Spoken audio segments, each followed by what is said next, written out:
Welcome, ladies and gentlemen, to our Seoul, Washington Forum Virtual Meeting 2020, co-hosted by the Sejong Institute and Carnegie Endowment for International Peace. My name is Woo Jung-yup, and I'm the director of the Center for American Studies at the Sejong Institute. I'd like to start by wishing you and your families my personal best for your health and safety in this time. I'd like to also express my profound gratitude to those who have joined us very early in the morning in Seoul and in the late evening in DC. I want to go directly back to my role today, which is to introduce my boss, Dr. Paik Haksoon, the president of the Sejong Institute, for his remarks. Dr. Paik, please. Hello everyone. Welcome to Sejong-Kanegi virtual workshop on the topic towards US DPRK nuclear negotiations in 2021. Thank you very much, Carnegie Endowment for International Peace, for co-hosting today's event with us. Thank you, Jim, and thank you, Toby. And my warm thanks also go to the distinguished discussants, Professor Fiona Cunningham of George Washington University, and the Deputy Director General of Foreign Ministry of the Republic of Korea, Jangho, and Professor Bongguen, Korea National Diplomatic Academy, and also my colleague, Dr. Sanghyun of Sejong Institute. And also I'd like to extend my greetings and thanks to all other participants of this webinar. For some people, time goes so fast, and for others, so slow. But we have less than 20 days left until U.S. presidential election. Regardless of who will be elected the next president of the United States, the next U.S. administration, I believe, will have to resume negotiations with North Korea, hopefully early enough to deal with dramatically increased North Korean nuclear and ballistic missile threats, which were again demonstrated in the military parade a few days ago, North Korea celebrating 75th anniversary of the founding of the party. Today, I'm looking forward to productive discussion on the nuclear negotiations we'll be having next year. But I'm particularly interested in hearing creative, workable, but realistic problem-solving policy ideas. Let me close by expressing my thanks to Foreign Ministry of the Republic of Korea for its support for today's event. Thank you, Mopa. Thank you all very much. Thank you, Dr. Paik. And now I'd like to turn the floor over to my friend Jim Schoff from Carnegie Endowment for International Peace for our main session today. Jim, please. All right. Thank you very much, Jung-yup. Appreciate that. And thank you, Dr. Paik. It's really an honor to be with you all and a pleasure to continue our collaboration with the Sejong Institute. I want to thank my colleagues in the nuclear policy program at Carnegie. Toby really took the lead on this, and to our other panelists who are part of this event today. It's a great group, and we have a lot of very talented people listening in, I think, so we're going to save some time for questions later on. First, let me just do a quick introduction of our panelists very briefly to remind everyone we're going to be on the record today. We have Mr.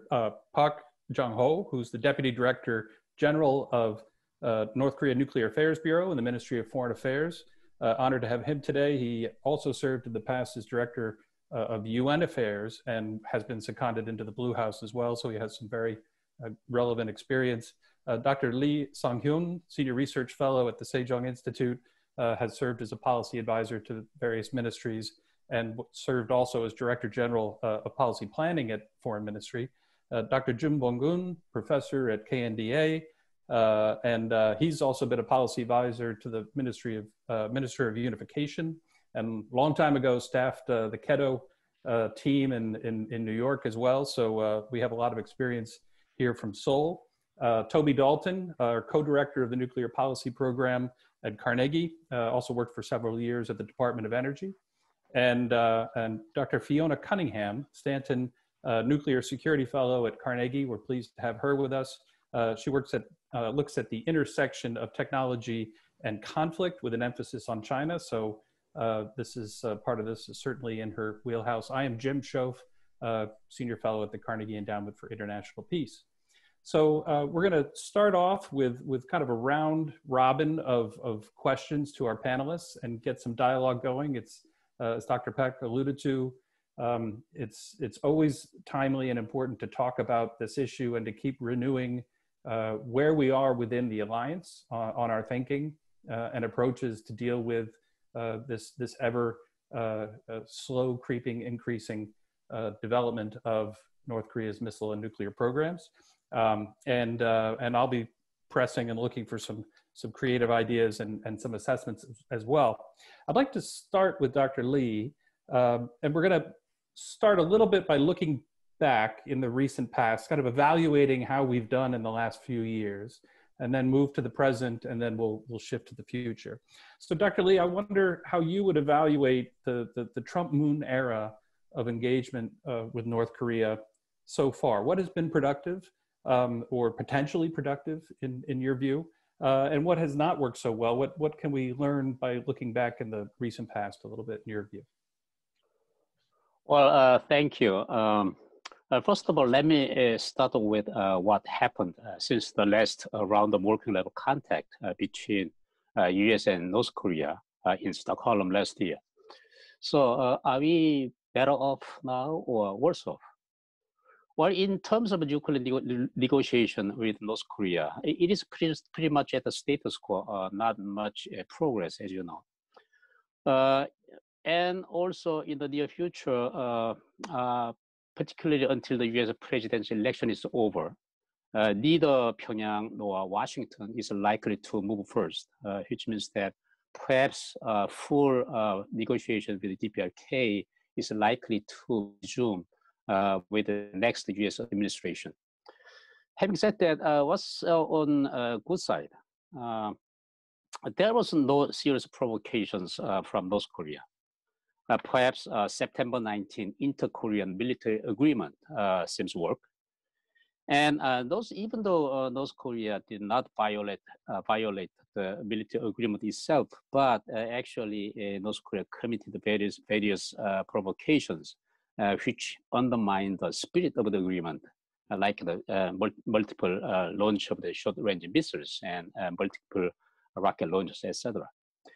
Well, this may be partially because of the triple distress that devastated North Korea recently, which one is the COVID-19, obviously, and continued sanctions, and also natural disasters.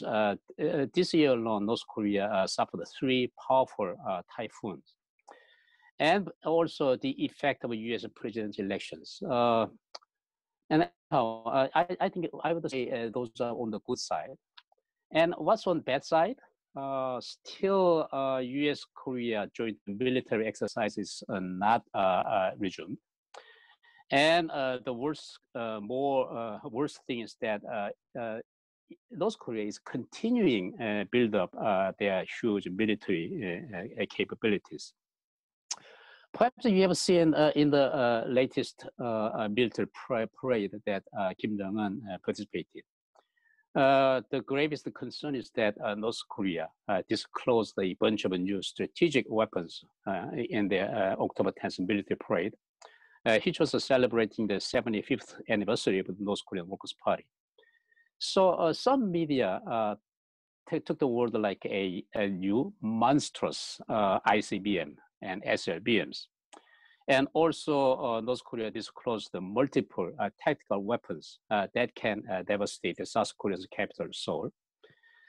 So also the Kim Jong-un's speech should be, at the parade, should be interpreted as expressing his strong will not to give up nuclear weapons.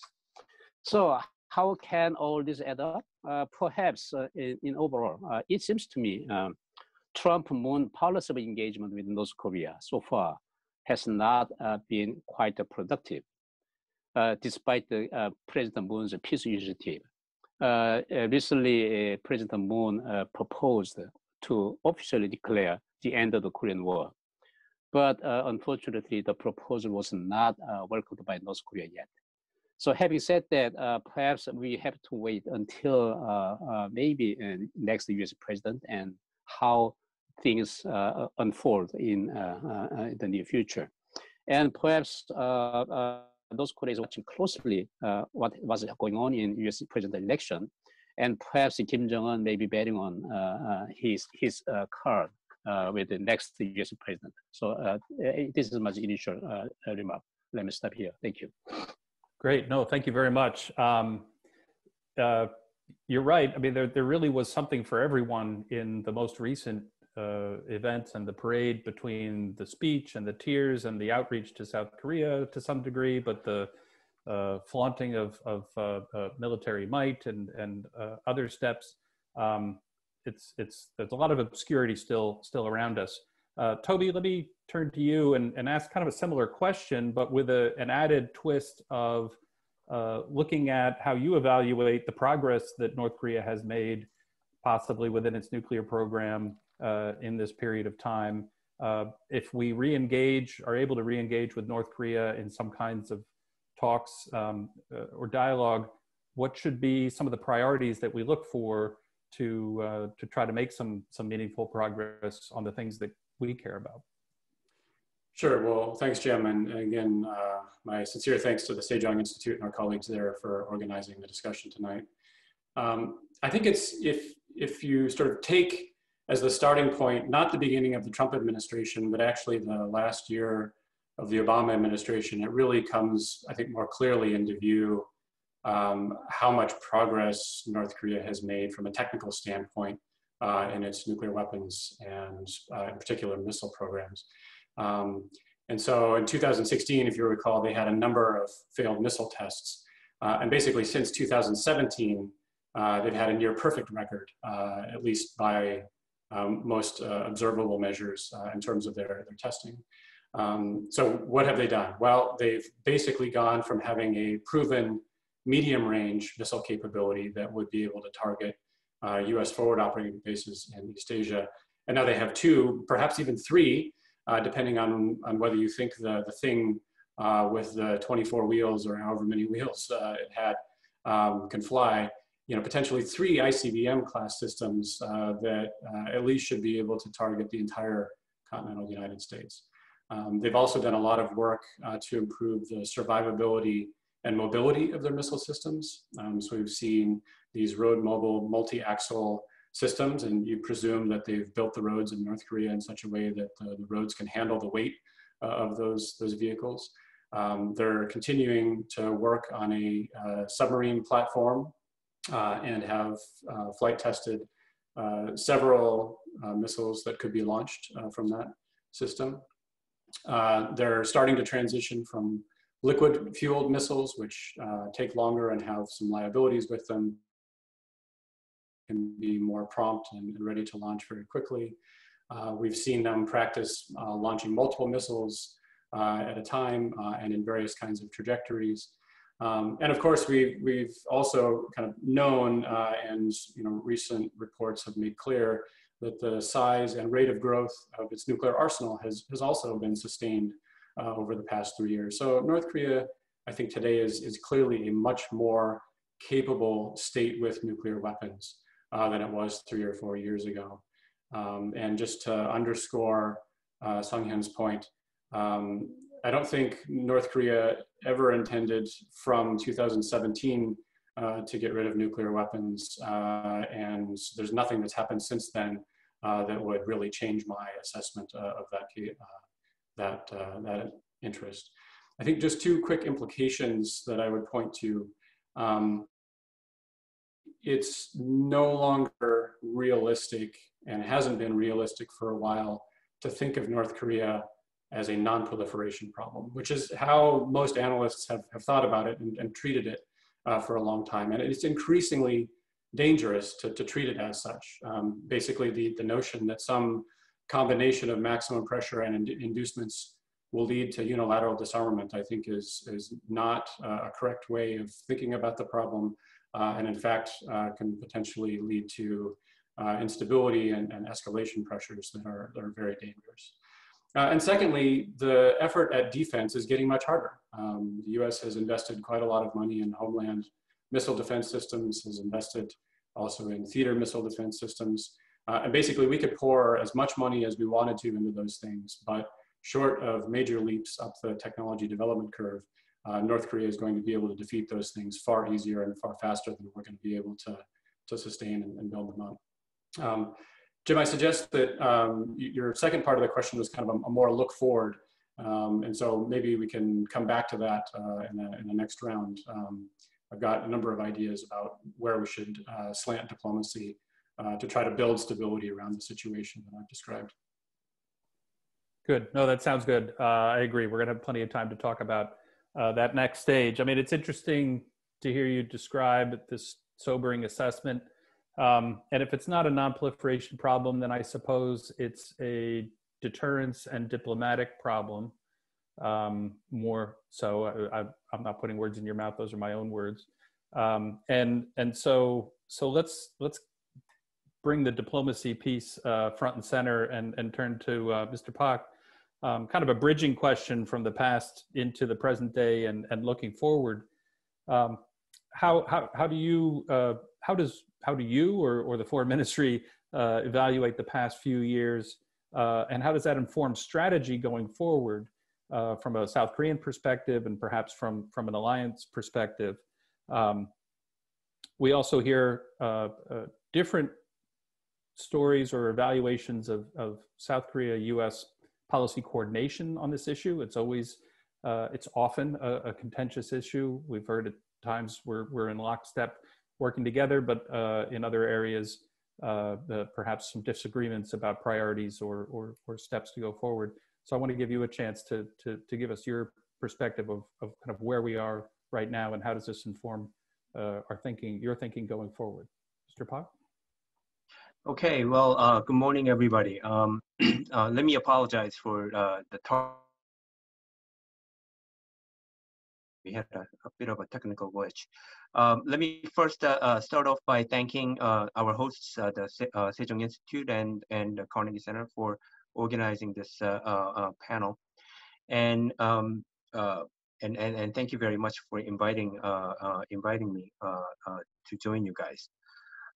Well, first of all, on the evaluation of the past, I think it's important to note that we shouldn't overlook the fact that North Korean nuclear issue has a relatively long history of very complex negotiations. It's nearing 3 decades of successive rounds of negotiations, and over those 20 some odd years between Washington and Seoul, there has been 10 governments and administrations that have took shots at trying to resolve this issue. Some made progress, some did not. But I think it's important to remember that at the beginning of the latest round of effort, it commenced by here in Seoul with the inauguration of President Moon Jae-in, and in Washington with the inauguration of President Trump. In the beginning, we witnessed some of the highest level of tension surrounding the Korean Peninsula back in 2017. You would remember that North Korea had just completed their 6th nuclear test, and just alone in 2017 have launched 2 sets of ICBM, one of which has recorded the longest range that they have successfully completed. Some very hostile words were exchanged between Washington and Pyongyang had confidently proclaimed itself as a nuclear-powered state. So under that kind of circumstances, the latest round of effort at trying to slow down the North Korean ambitions at nuclear weapon have begun. And this latest round of negotiations, I would say, is characterized by an unprecedented approach at engagement at the highest levels of all participating governments, both here in Seoul and Washington, as well as in Pyongyang. Over the last 2-3 years, we have seen multiple face-to-face interactions between President Trump and Chairman Kim, and also between President Moon Jae-in and Chairman Kim. And at one time, all three leaders have met and gathered together in Panmunjom. And through those series of interactions, we have come up with a notable agreement, namely the Singapore Agreement between the US and DPRK, and Panmunjom Declaration between the two Koreas. And between the two, these two agreements, we have put in ink, essentially, some of the very fundamental principles guiding and shared by the three leaders, amongst which is an explicit commitment to complete denuclearization of the Korean Peninsula, establishment of permanent peace regime on the Korean Peninsula, advancement of inter-Korean relations, and also the establishment of a new kind of US-DPRK relationship. And all these principles are laid down in black and white. And I would say that this, through over the course of 3 decades-long negotiations, these can be said to be the only documents signed by the highest authority from the DPRK. So, going forward, what does all this tell us going forward into 2021? Well, I would say that the only dialogue and diplomacy can work, and so much so has been set forth by my government from the beginning of this entire process in President Moon Jae-in's speech at the Berlin back in 2017, in which he has specifically laid out a somewhat of a principle that he is committed to a peaceful resolution of North Korean nuclear issue. And secondly, it's also very critical to have an engagement at the leadership level. And so that much consensus, I think there's a much consensus on that on both sides of the aisle here in Seoul as well as in Washington. And finally, that my government, the government of the Republic of Korea, can and should play a pivotal role in using the advancement of inter-Korean relations to foster advancement in US-DPRK negotiations.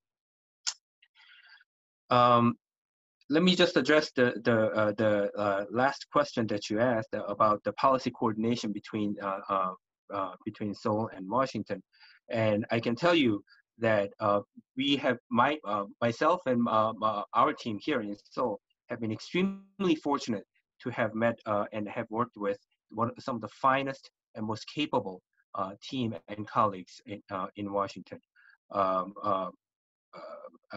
From his days as the special representative for the Korean Peninsula, and now the Deputy Secretary of State, Mr. Bonggwen's team and our team have maintained a top-notch lockstep coordination through many ups and downs, and just over the last weekend alone, we have maintained 24-hour, 7 days a week contact, even in the midst of COVID-19 situation.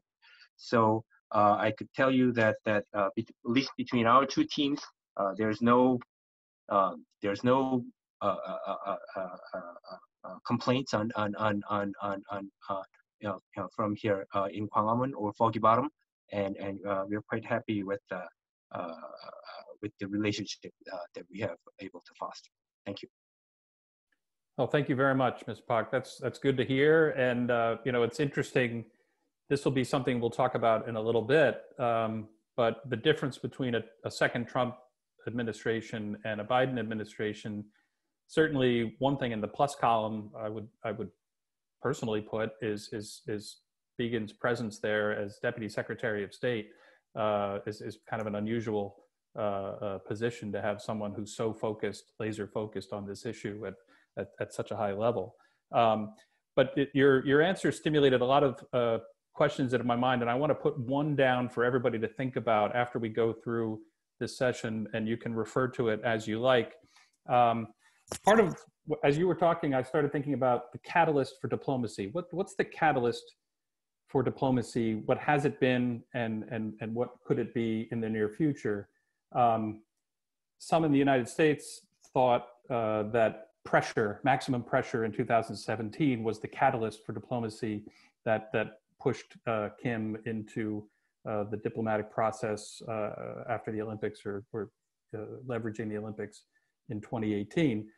A lot of disagreement there. On others would say, no, that wasn't the issue. It wasn't pressure that was the catalyst.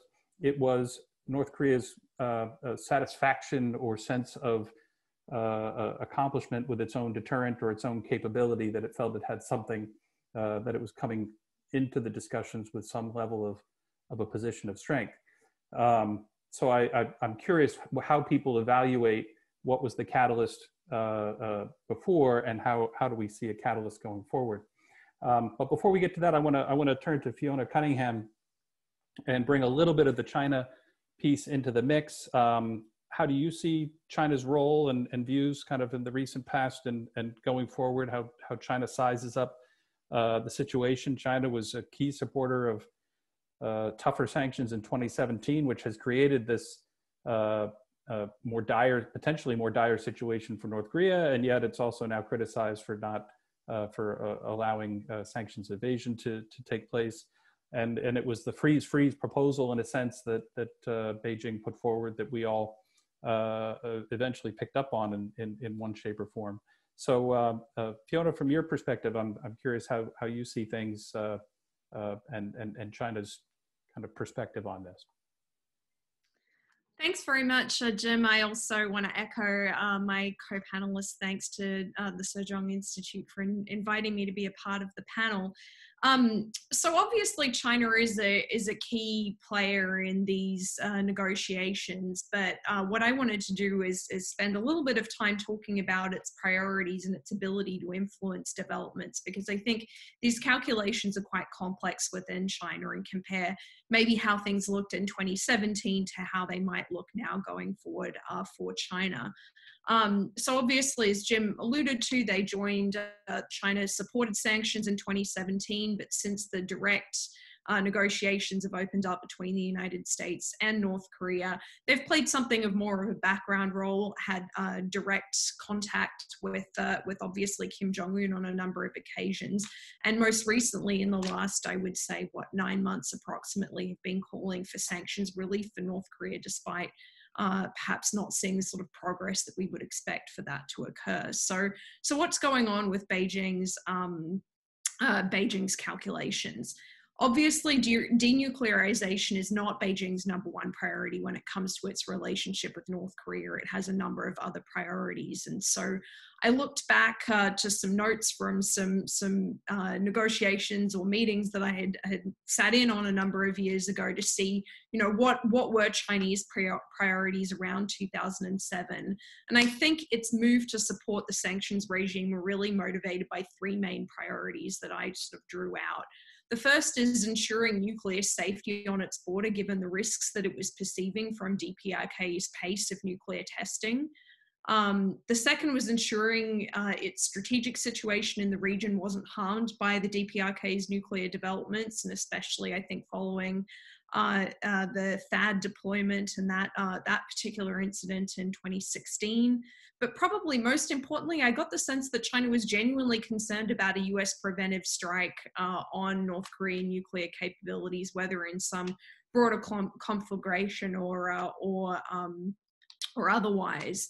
And so in light of those priorities, it believed that it could use economic pressure to give North Korea something of a choice between denuclearization and economic development, but wasn't wanting to lean in too hard on North Korea, such that it would be relying even more upon its nuclear weapons for its survival than it already was, and also losing China's own ability to continue to influence Pyongyang. In my perspective, I think China emphasized that sanctions and punishment could only go so far in solving the DPRK nuclear issue, and was calling for clearer positive inducements, given that there were clear negative inducements for the DPRK to continue its progress towards nuclear weapons, its nuclear arsenal. And it also maintained that the United States was the only country that could solve the fundamental reasons for North Korea to acquire nuclear weapons, which was the North Korean perception of the US threat to its survival. It's worth noting, I think also though, that implementing sanctions takes political capital within China.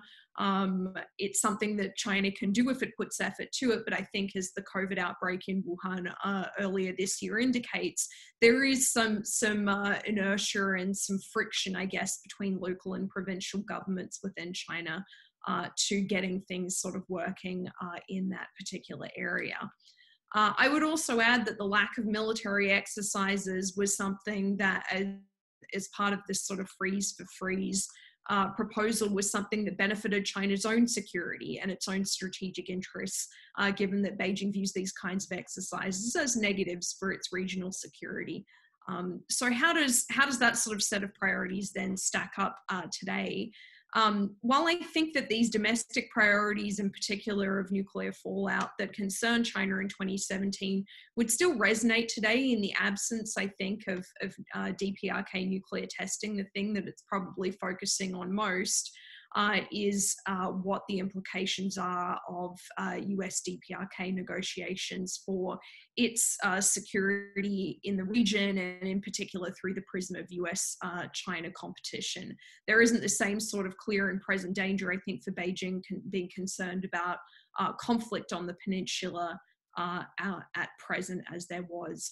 But it leads to a greater tendency to point the finger at the United States for North Korean proliferation, the idea that it needs nuclear weapons to survive given the US nuclear threat.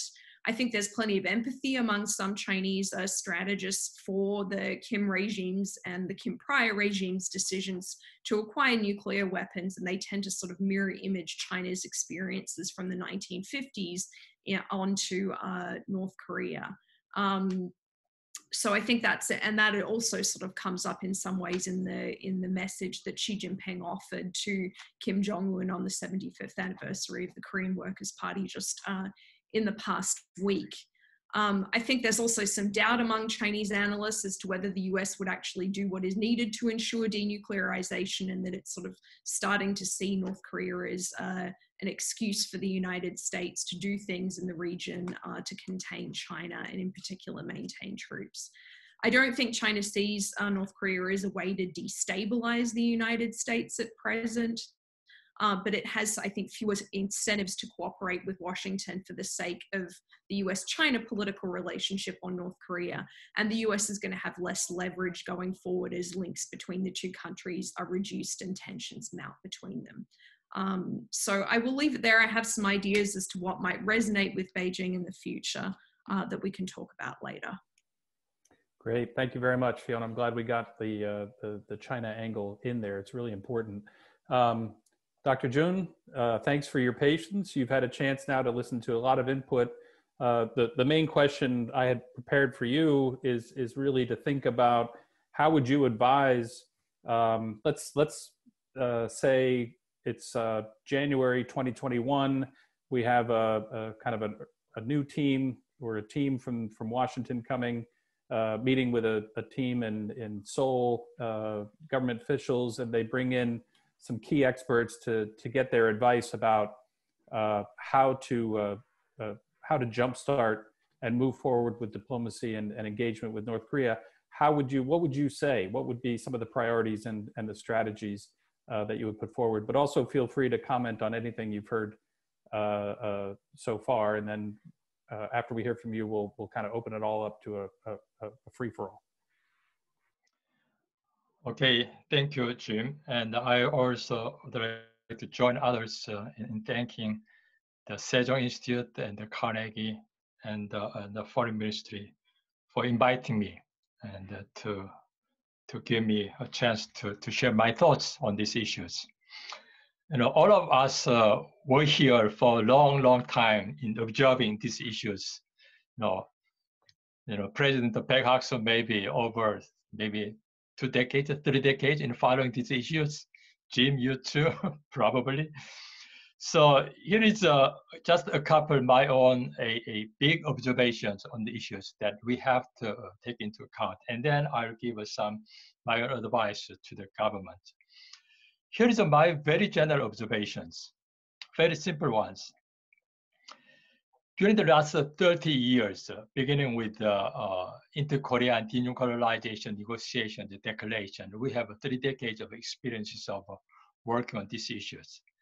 And then in my memory, there was lots of crises and agreements, all of them come and go. And when I look into them detail, I found that there is some cycles. DPRK nuclear crisis, nuclear negotiations agreement, collapse of agreements. There was 7 cycles so far, and we are entering about 8th cycle. So I will not be surprised when this, this Panmunjom or US DPRK, Singapore agreement mechanism is broken down. I will not be surprised. And if there is another nuclear crisis, I will not be surprised. But of course, we have to stop them. But there was the cycles, and the cycle, the reason behind the cycles, the structure was still there. So we have lots of homework to stop this repetition of cycles. Secondly, it's also my very general observation. DPRK nuclear material doubles about every 8 years. So if I wait another year, they're going to double their nuclear arsenal again. My very rough calculation. And third, time is mostly against us. We usually often say that when we are having lots of pressure against DPRK, the DPRK is in trouble politically, economically, or regime. We always think that, okay, we can wait. But looking back, always we are losing time. DPRK is earning time, that they are buying time and cheating on us. They may suffer from sanctions, but nuclear and the missile or arsenal increase continuously. There could be slowing down, but the increases. So that is the kind of overall general trend that we have to work on, meaning that we are in a hurry. So my suggestion to the new government and to our government in there, we have to stop, as a lot of us agree on, among us, that we have to stop this nuclear trend, DPRK nuclear trend. And we have to freeze and shut down the nuclear material production and all testing and manufacturing. And if we have these certain specific goals, I think we should be ready to provide incentives, whatever necessary. Otherwise, as long as they are, have enough situation to increase their nuclear capability, we are going to always end up losing. So the very first step is that we need to, as long as we are aiming at, we have a common understanding, we need to stop doing that we need to mobilize all our resources and incentives so that DPRK could agree with us. For that, of course, sanction, the very strong sanction is a very minimum, the basic necessary condition. Without sanction, the DPRK is not going to come to the table. They're not going to negotiate with us. So the sanction is a very minimum, but what's more important is how do we mobilize incentives, easing sanctions and increasing some ceilings on this import export of their products and whatever. Those things are the I think my recommendation to the government. And the third recommendation, or maybe second recommendation to the government, is that let's return to the very basics. When we look at all those cases of nuclearization or denuclearization, countries go nuclear because of when three conditions are met, they go nuclear, or when three conditions are met, they just tend to give up the weapons. Those are security, domestic politics, and thirdly, leadership decision. So without somehow dealing with the DPRK security problem and domestic problem, of course, we cannot solve all of them, but however, we have to somehow deal with them. And then there should be leadership decisions. Without it, we cannot, things are not going to moving forward. So I think we need to pay attention to this. So, somehow we need to deal with the DPRK security situation by either Warren Declaration or U.S. DPRK diplomatic normalization, whatever tools we are using. And my final suggestion to the government is that whenever we are having this some big crisis, or we are having big debates among us how to deal with the DPRK, and then in those cases, I could see always 5 options are on the table. Rather through, increase our deterrence. We better have a military, deterrence, instead of diplomatic measures. Thirdly, somehow when DPRK have just weapons, some people suggest that we have to learn to with the nuclear armed DPRK. And the fourth is still people are saying that we have to have pursue a forced denuclearization, either regime change or surgical strike. Or fifth is that the peace regime building. I cannot, evaluate each one of these, but a lot of those options are either too dangerous, unacceptable, or too expensive or impossible. So far, my suggestion is that always, for the time being, our best option is a regime building process in parallel with the denuclearization. That is option A. And always our option B and option A should be backed up with the option B. That is increasing our deterrence capability. And I better stop here. Great. No, thank you very much. Okay, so this is terrific. We have a lot out on the table. I'd like to ask a couple of very specific questions. And anyone can raise their hand. I can see everyone pretty much here. So raise your hand if you want to respond. And let's try to do relatively quick responses. My first question, builds on Dr. Jun's point. We know that any engagement with North Korea is going to involve some element of sanctions relief for progress related to denuclearization or confidence building of some kind, et cetera. But we've never agreed. There's always been a gap between what each side is willing to offer or views is worthwhile. How do you see this issue of bridging this gap between how much should we pay for how much in return from North Korea as a way to get things started? Who would like to offer a response on that? And Toby, maybe you can work in some of your suggestions into that. Sure. You're absolutely right, Jim, to observe that it's the part of the equation that nobody ever writes about or wants to go out on a limb to defend a position that we should give up. And I was actually thinking about your question about what's the catalyst for diplomacy. We all should be thinking about what is the potential catalyst for a crisis. And I think there's a strong impetus to continue to turn the screws on sanctions here in Washington. That the sanctions aren't being implemented effectively. We should do more to make sure that they're stronger, and that's what gets us into negotiation. That's how we build leverage.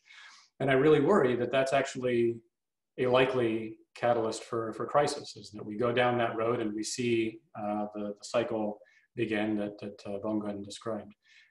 So I think that's point one. Point two, going back to what Fiona was observing about how China was arguing that there should be sanctions relief, even almost a year ago, that position was based on paying North Korea for the restraint that it had implemented unilaterally in its testing program. And so there's some expectation, whether it's also in North Korea or certainly in Beijing, that we need to relax sanctions on the basis of what has happened, not in return for something yet to come.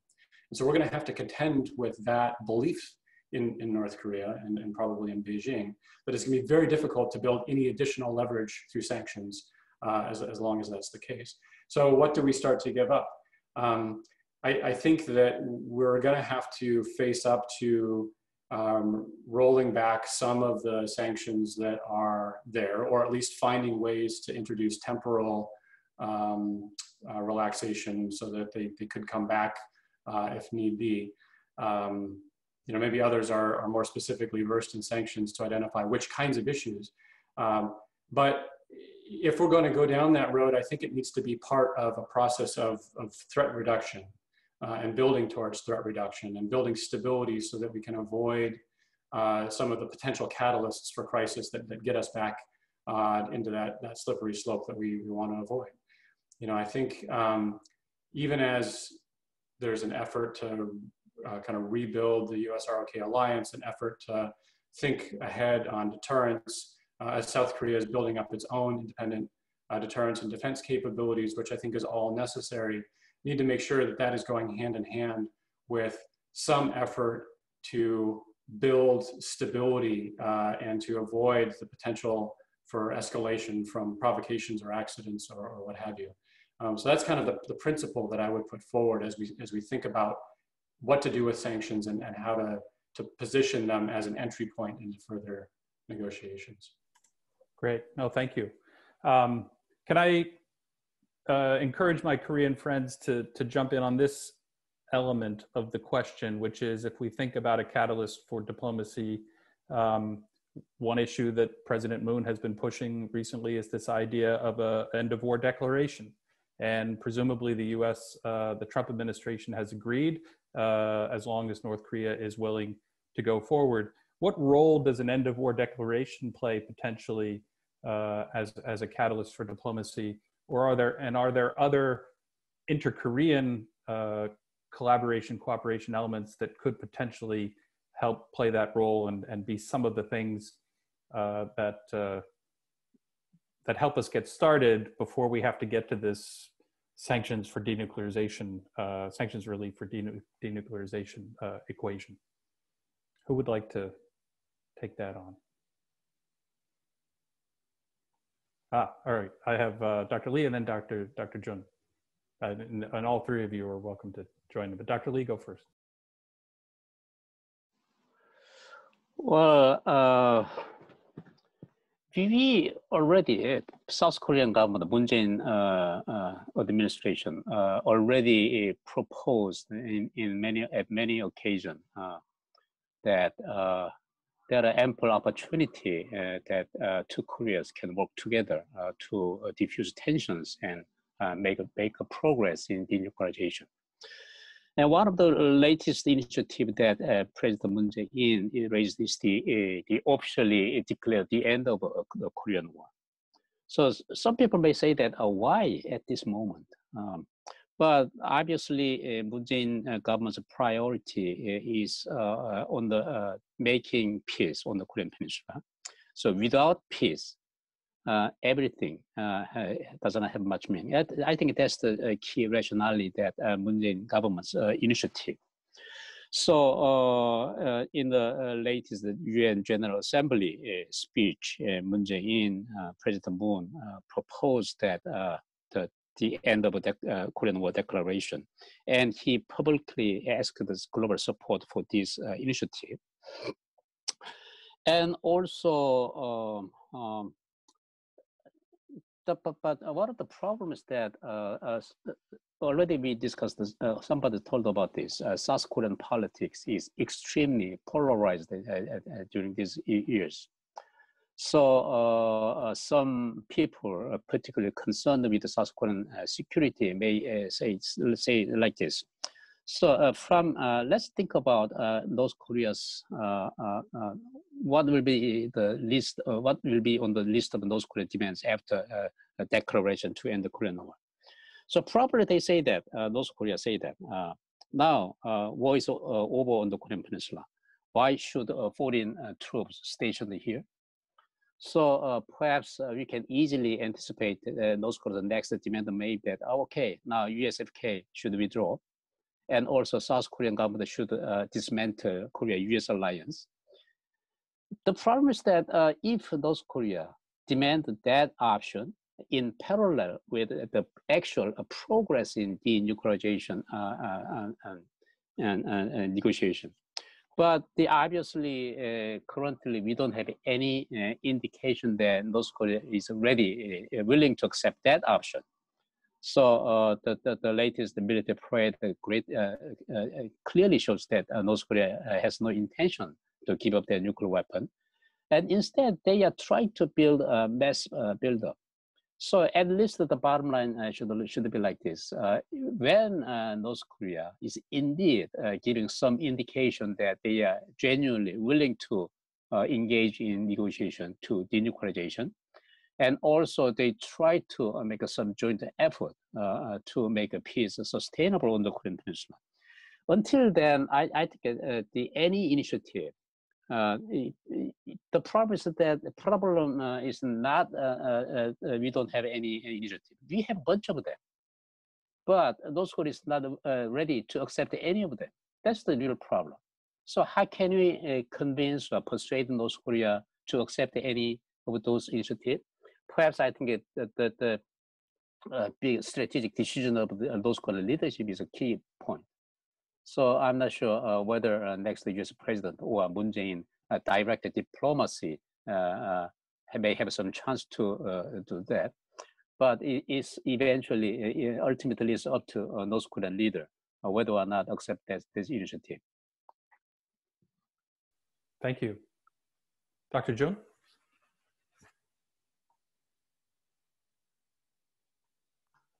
Okay, let me talk first about this war end declaration, end of war declaration.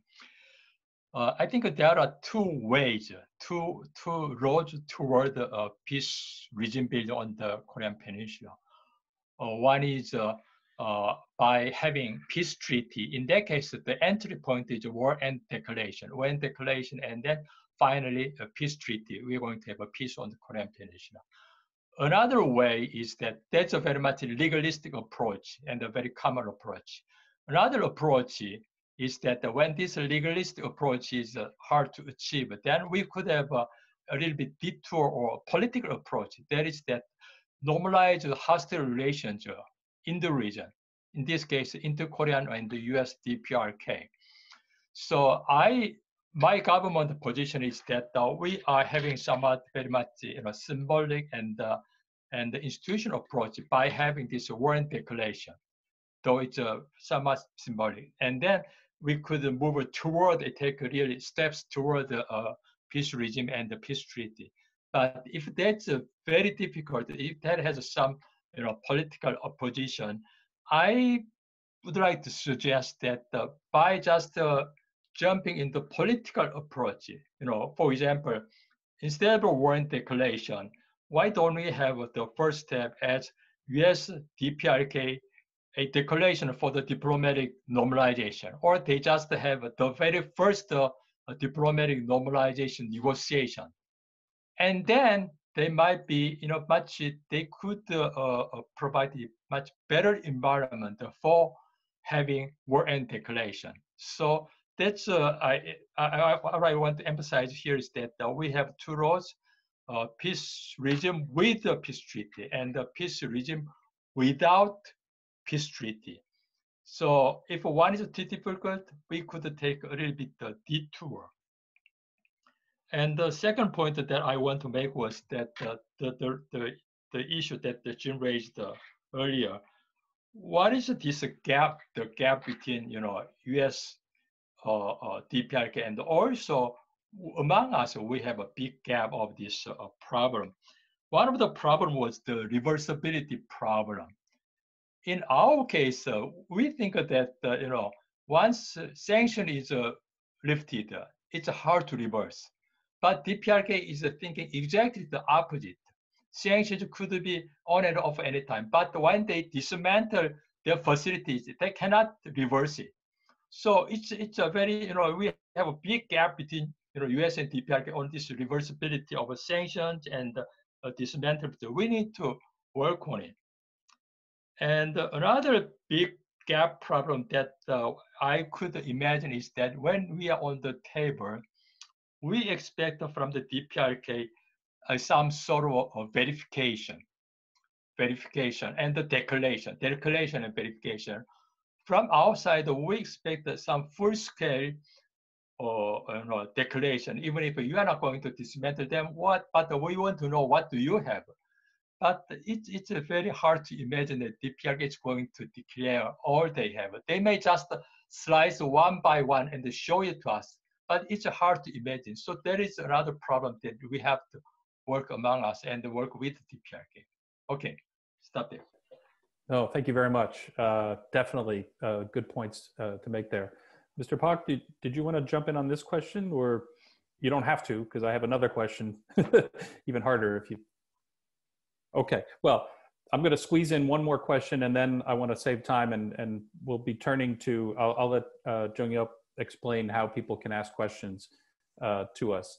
But, and you notice I'm avoiding the big question out there, which is Trump versus Biden, what's the difference going forward? And so we still have that hanging out there to talk about. But I wanted to ask this question because this is something we all think might happen regardless of who is elected. What if North Korea provokes us or carries forward with ICBM test or a nuclear test early in 2021 as kind of a reinforcing statement to some of the things that have been alluded to here, that it's not a non-proliferation problem anymore. This is what you're dealing with, and we want your attention, and we want to discuss things more on our terms. What's a good strategy for the allies to react to that kind of, or to begin preparing for that potential? Or maybe there are strategies we could do that we could propose that would help avoid getting to such a point in terms of affecting the calculus in Pyongyang. Should we be coming down hard and showing strength and punishing North Korea for this, or should we be flexible and continue our outreach and engagement in the face of this? How do we deal with a nuclear test or an ICBM test? Who wants to take on that one? I can start with a suggestion, which is, I think it would be a worthwhile exercise to discuss with Beijing what our likely options for responding are. They obviously haven't been able to necessarily prevent North Korea from testing in the past, and the timing of testing has obviously been pretty unfavorable for China. But I think signaling to China what the United States and its allies might do and trying to get some coordination perhaps on, if the US and its allies do not respond in their own, but bring China into that response, how can that be communicated to North Korea, perhaps in a way that might deter it from doing so, but at least would stop North Korea from being able to exploit the differences between the US and China on its position on North Korea, as it's done quite effectively in the past. So coordinate with China to start. Yeah, no, that's a good idea. Would you do that individually, kind of US, Beijing, coordinated, South Korea, Beijing conversations, or would you try to do it together as three parties talking at the same time? I think that I would try to do it as three parties talking together at the same time. And I don't think it necessarily matters which party communicates this to China, but provided that I think it's a somewhat unified front, so that China doesn't see this as an opportunity to be splitting messages between the United States, Japan, and South Korea on these questions. Great. No, thank you. So now I'm adding the participants and trying to see raised hands. So I'm losing, I can't see everybody, all the panelists and speakers on my screen. So if you have something to say, just jump in with turning your mic off on this point. But let me turn right now to John Wolfsall, who has a question, who has raised his hand. And I think we can hear his audio directly, but maybe not the video.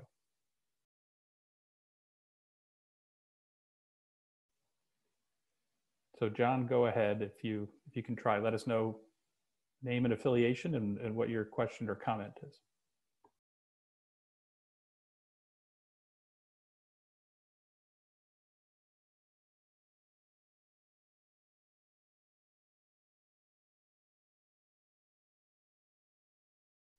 Okay, so John, we're having trouble hearing you. Maybe you can type out the question and send it to us and we can read it off. Mr. Park, I wonder if I could ask you just briefly, this idea of engaging China almost proactively to kind of help shape the battlefield or the negotiation field with North Korea. How would you see the best way to do that? Can you do it more discreetly, one-on-one, or is some kind of more formal, noticeable avenue of discussion with Beijing better, or maybe even involving the United Nations in some way?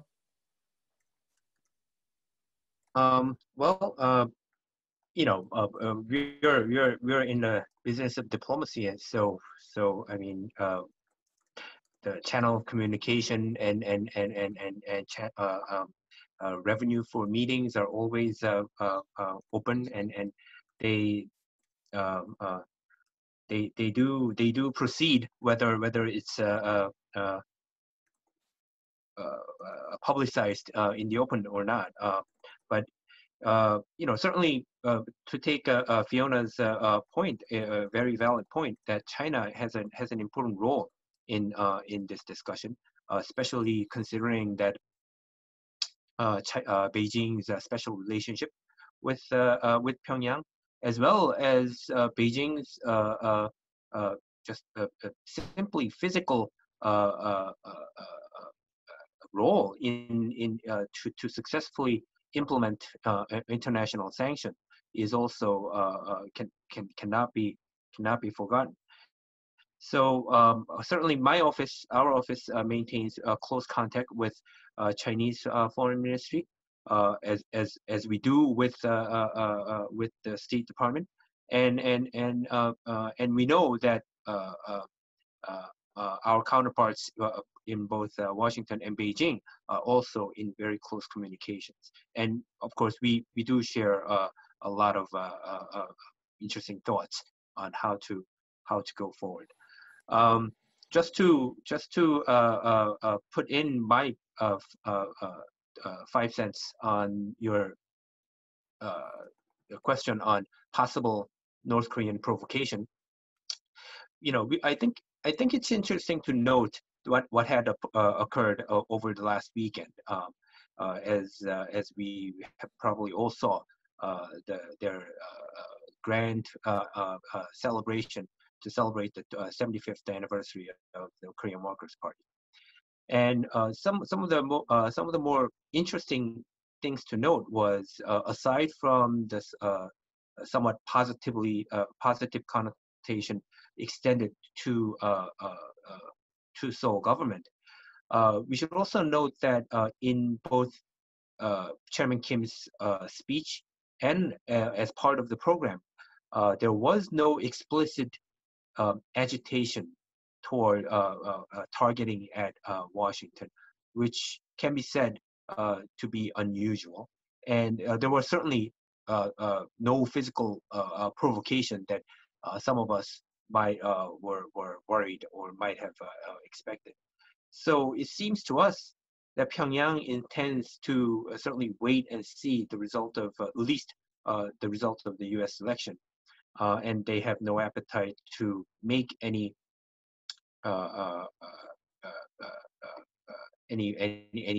provocation until then.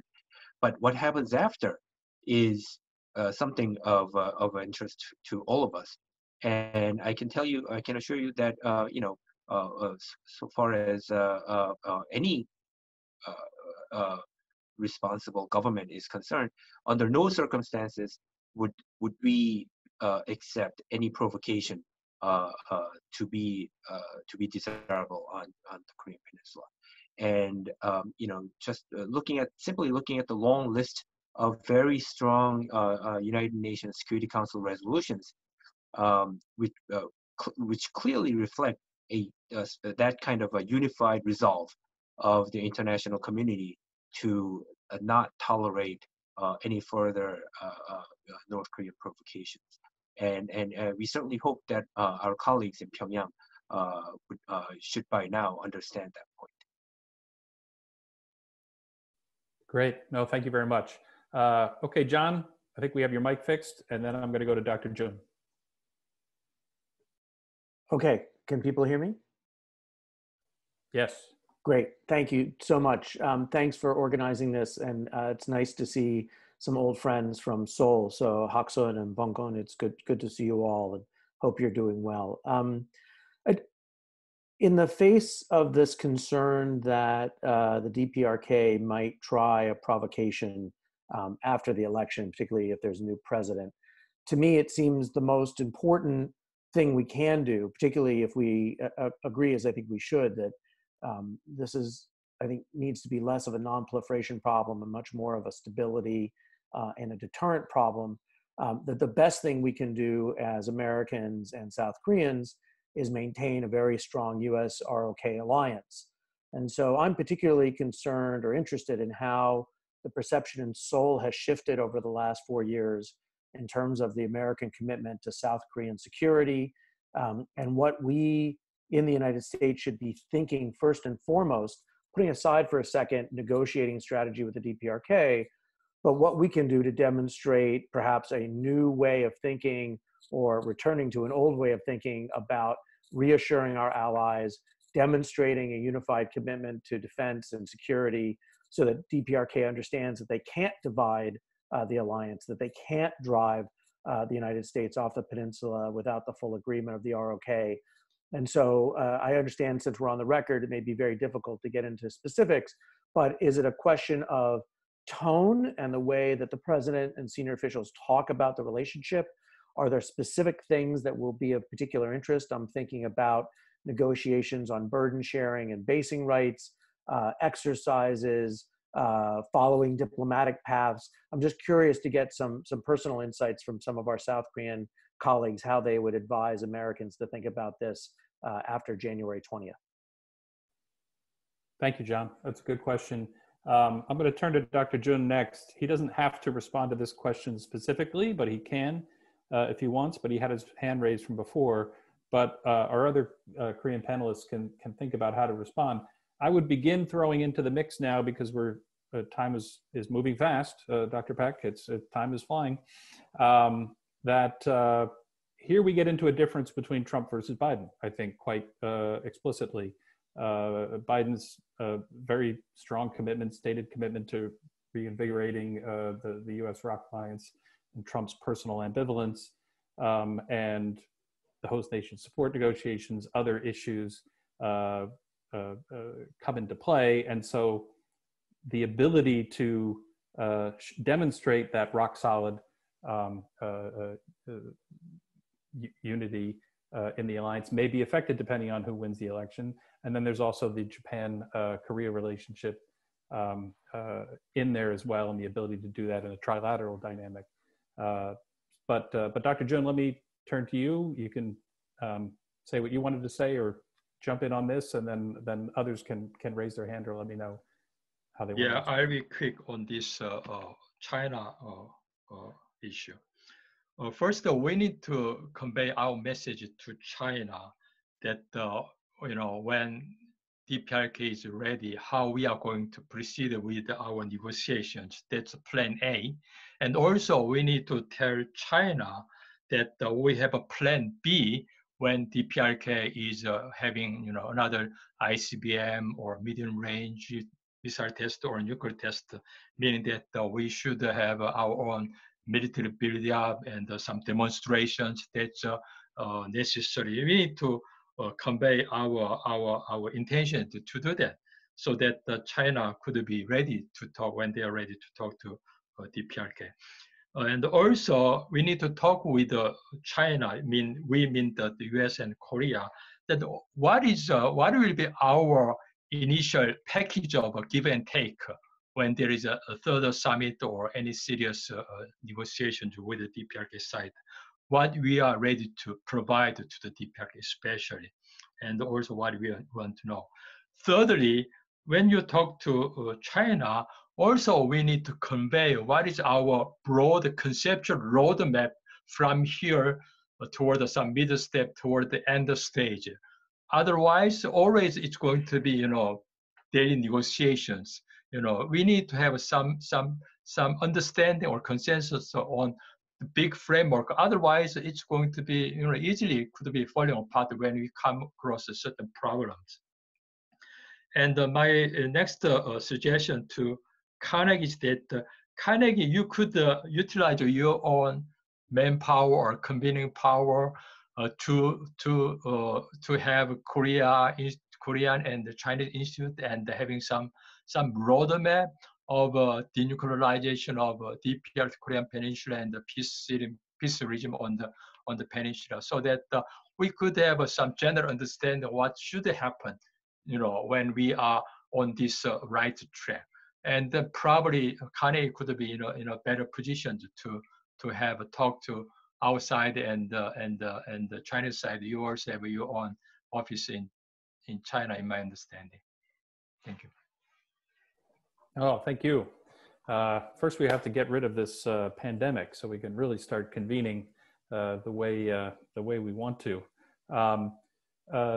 Dr. Lee, Mr. Pak, I don't know if you want to touch on John's question related to South Korean perceptions of where the alliance is at and steps we need to take or need to consider to keep that solidly in place. Let me see if I can see people. Yes, Dr. Lee.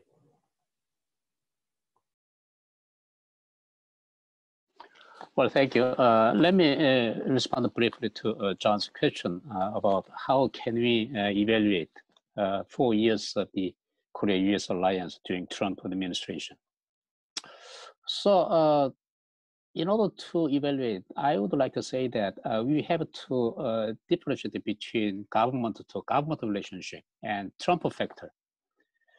And I would say Korea-US alliance is still all the fundamentals very solid and stable.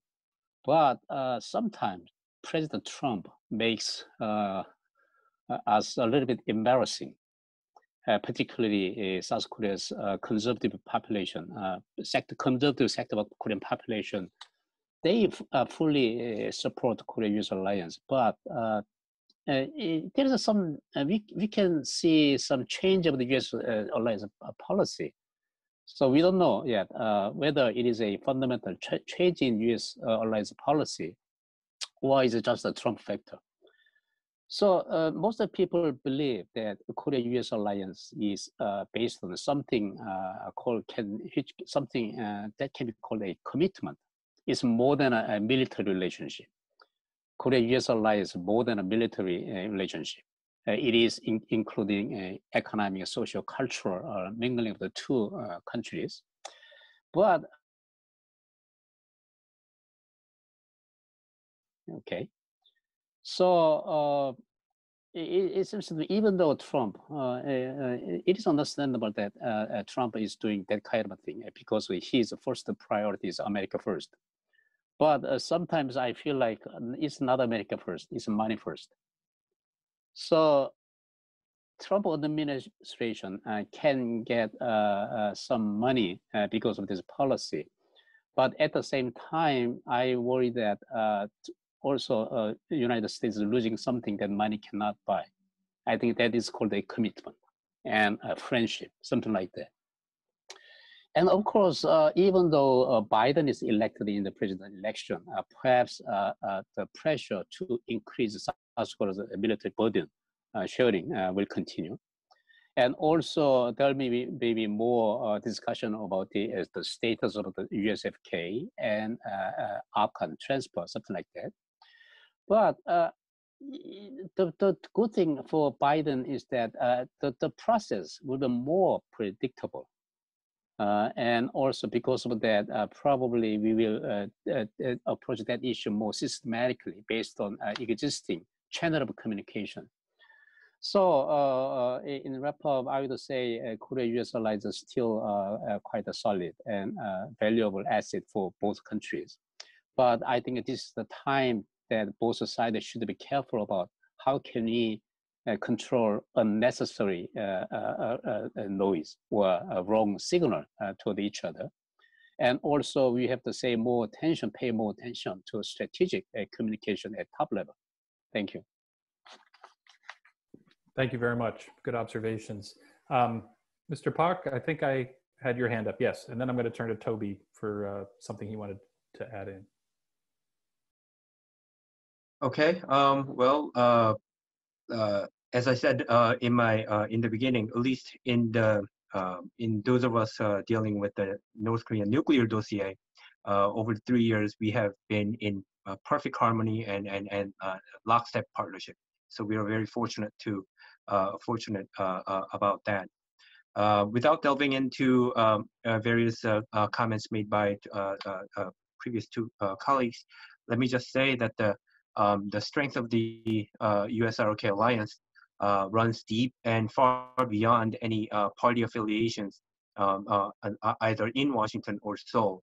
And I think, having said that, having experienced the daunting task of conducting an election during a pandemic, I just wish our American friends a smooth and healthy election ahead.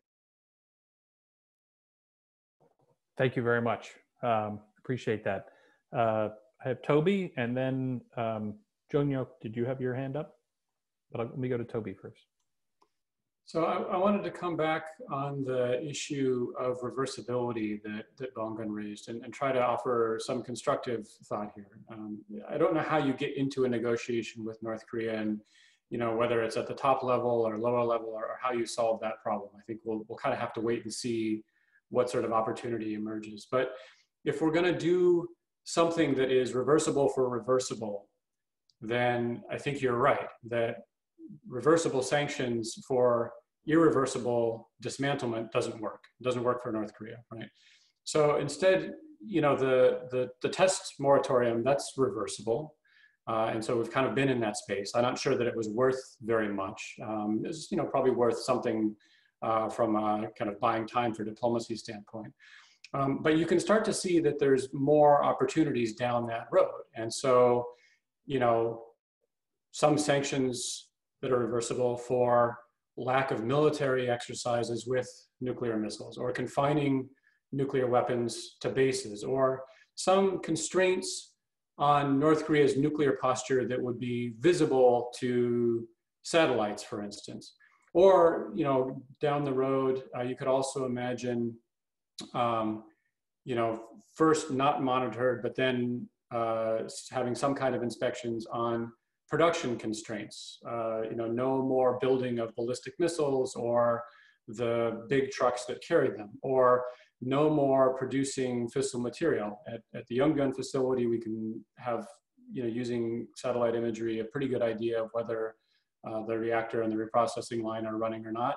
Obviously much harder with the enrichment program, but those kind of production constraints and then introducing monitoring over time, I think starts to get you into a more like for like framework. And this is what I was suggesting about shifting away from non-proliferation, where we fixate on, you know, you have to roll back, you have to dismantle, you have to get rid of material. Where I have to think, instead about how you build stability and momentum in a negotiation in this way that incentivizes further steps rather than creates a situation where there's a lot of worry about cheating and defection. Thanks, Toby. That's a good point. Jonghyuk, you had something you wanted to ask. Okay, thank you. Let me ask this question to my American colleagues that assuming that the Vice President Biden is elected in November, and assuming that the North Korea is showing off their ICBM capability over the winter, then how does that affect the dynamics of the discussion within Biden administration to deal with North Korea in 2021? Does it trigger that more of arms control approach to make any kind of deal with the North Korea is more urgent, or the US government is going to pushing harder in terms of sanctioning or pressuring?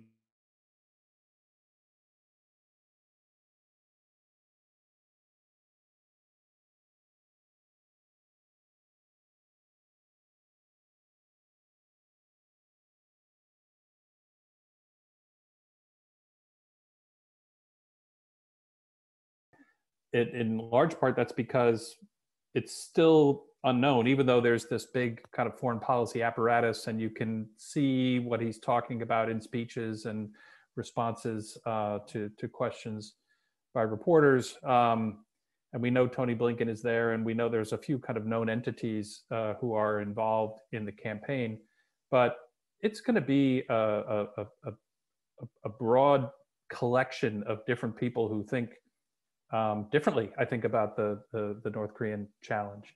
Some maybe approach it more as an arms control approach. Others want to be tough and maybe are still clinging to a non-proliferation issue, and others are looking at it differently in terms of, no, we got to build the alliances. No, we've got to build international coalitions beyond that. So I don't have any good, clear answer other than I think there's, the Biden camp seems very clear that the Trump approach is not the way they want to go.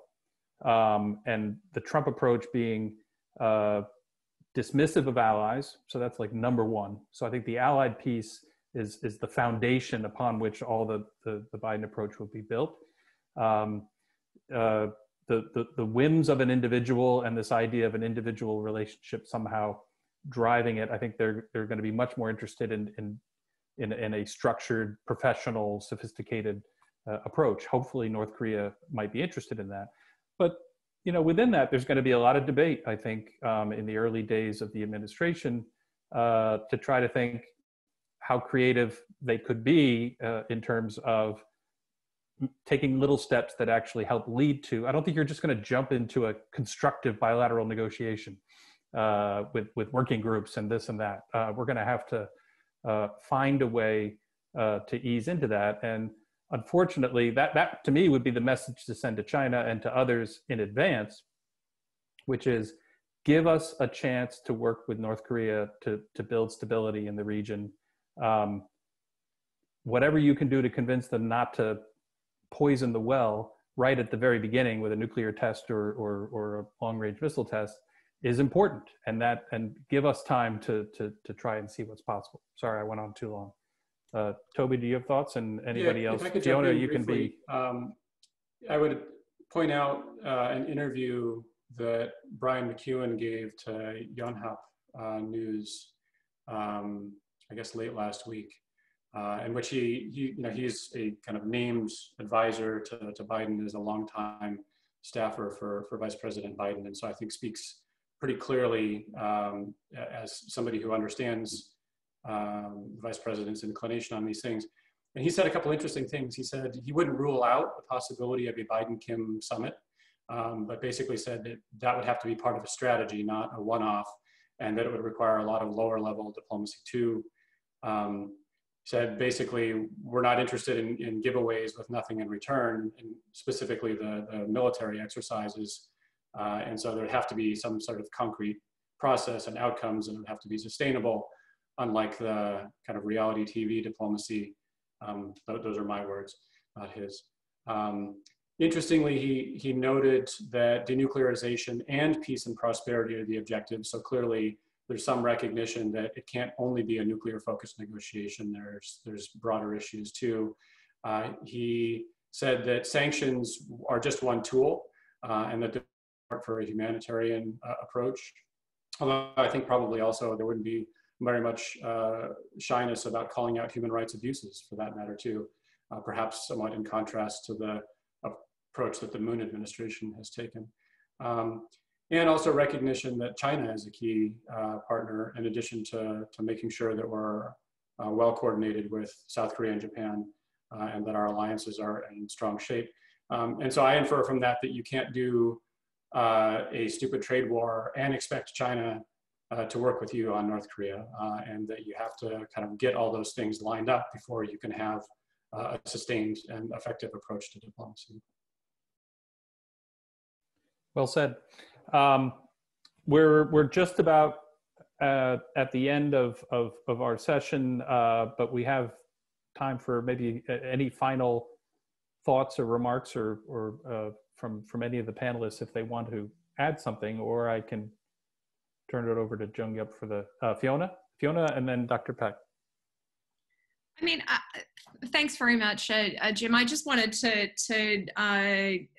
piggyback on what Toby just mentioned, which is that I think if North Korea engages in provocations early in the Biden administration's term, there'll be less room for them to maneuver with new and different approaches than there would be if we see continuation of the current sort of freeze on that kind of provocative behavior. And I think it will be also much more difficult to move away from a non-proliferation mentality in dealing with North Korea if it behaves in a continuously provocative manner rather than a more, how shall I put it, acceptable nuclear state in the way that it engages. So I think, like Jim, I would say anything that can be done to stop North Korea from poisoning the well early on would be, I think, a step in the right direction. Great, thank you. Let me turn to Dr. Paik for some final words, and thank you all to the panelists and to everyone watching and listening, participating. It's been a pleasure, but now I'll turn it to Dr. Paik.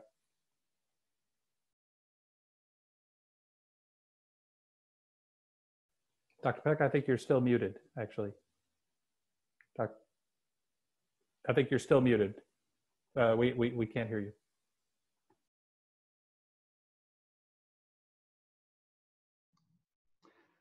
Thank you, Jim. Just a brief, comment and sharing my thoughts on the issue of possible North Korea provocation, nuclear and ballistic missile testing in 2021. Again, it is an extremely risky business to make a prediction about North Korea in every sense of the word. But as a North Korea analyst, I would like to think that North Korea is preoccupied with economic recovery and development to open a new era for Kim Jong-un, the young leader, and also, preoccupied with combating COVID-19, and also, as an intermediate, immediate goal to prepare and having a very successful 8th Party Congress in January next year, to review what happened in the past and what they are trying to do in the future, particularly on the economic realm. And so I think demonstration of bigger and heavier ICBM in the military parade a few days ago seems to me enough for North Korea to send a message to the United States and the outside world.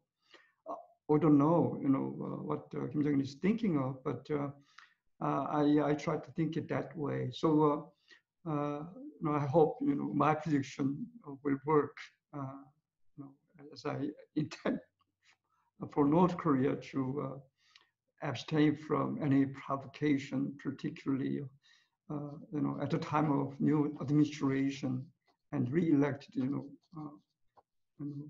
administration of the United States. And thank you, Jim. Excellent training and timekeeping, and I think this was a huge success. identify and locate the problems and issues we have to deal with in nuclear negotiation with North Korea. And also we could provide policy ideas, including what are catalysts for diplomacy and also China factor and U.S. Korea-U.S. alliance cooperation issue, and U.S. election and its impact on U.S. policy to the Korean Peninsula. And I'd like to think that this is a very significant achievement, and I'd like to continue this cooperation with Carnegie, and let's strengthen cooperation between our two institutions in the future as well.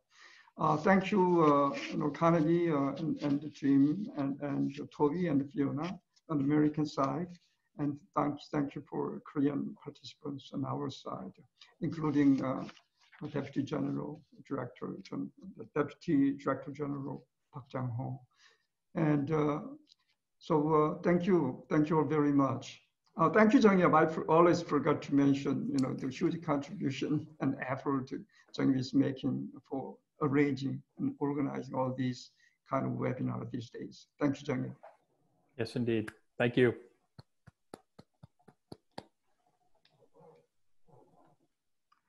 Jim, any words from you? Well, I guess you said it all well. Thank you. Let's continue. We have a lot of work to do ahead of us. So let's keep at it. Keep the lines of communication open, and we'll be prepared for anything. But staying together in the alliance is first and foremost, and I think we underscored that tonight. Thank you, Fiona. Good to see you. Thank you very much. Thank you. Take care. Okay, thank you very much. Bye. Thank you. Bye-bye.